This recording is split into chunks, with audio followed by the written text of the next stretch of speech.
अंधेरी रात, आसमान बेचैन था, बिजलियां चमक रही थी, प्लेन तेज रफ्तार से बढ़ रहा था।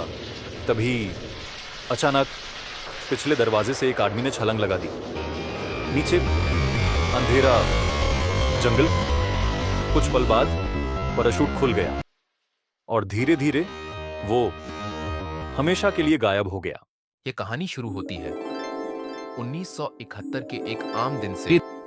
एक आदमी बिजनेस सूट में पोर्टलैंड एयरपोर्ट पर आता है, टिकट खरीदता है, नाम लिखवाता है, डैन कूपर। न कोई जल्दी, न कोई घबराहट, जैसे सब कुछ पहले से प्लान हो। उसने एयर होस्टेस टीना को एक नोट दिया। मेरे पास बम है, सिट नियर मी। टीना के होश उड़ गए। उसने मांगे $2 लाख और 4 पैराशूट्स और पायलट को ऑर्डर दिया 10,000 फीट, कम स्पीड। कॉकपिट से एक कॉल गया एयर ट्रैफिक कंट्रोल को और कुछ ही पलों में यह बात पहुंच गई एयरलाइन प्रेसिडेंट डोनाल्ड नेरोब तक। उन्होंने कहा, जो मांगे सब पूरी करो। FBI जुड़ चुकी थी और सीटल बैंक से रैंसम अरेंज हो गया।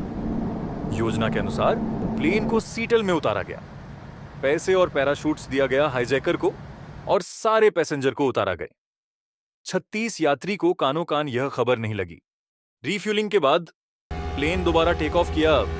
अब अंदर सिर्फ पायलट्स, कूपर और एयर होस्टेस टीना थे। कूपर टीना को कहा, तुम सब कॉकपिट के अंदर रुको, और उसने प्लेन के पिछले वाले डोर ओपन करके जंप किया। प्लेन हिल गया। कूपर ने किसी की सहायता लेने से माना कर दिया था, ना पैराशूट पहने में, ना जंप की तैयारी में, जैसे उसे सब कुछ पहले से आता हो। इसके बाद शुरू हुई तलाश। फेडरल ब्यूरो ऑफ इन्वेस्टिगेशन ने पूरा इलाका छान मारा। हेलीकॉप्टर्स, लोकल फार्म्स की तलाशी, घर घर जाकर पूछताछ। यहां तक कि झीलों में 200 मीटर तक सर्च की गई, लेकिन कोई नतीजा नहीं। एयर होस्टेस के बयानों पर तीसरी बार बना पोर्ट्रेट हर जगह छप गया, पर हाईजैकर कभी नहीं मिला। रैंसम के सारे नोट्स के नंबर्स रिकॉर्ड किए गए थे। पूरे देश में अनाउंस किया गया कि अगर किसी को ये पैसे मिले तो रिवॉर्ड दिया जाएगा, लेकिन सालों तक किसी ने कुछ रिपोर्ट नहीं किया।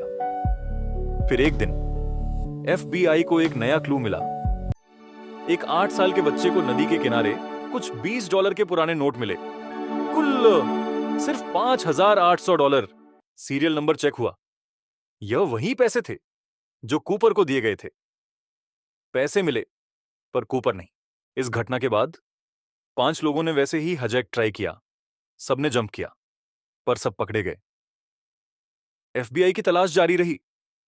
प्लेन में रह गई थी एक ब्लैक टाई, सबसे बड़ा क्लू बनी।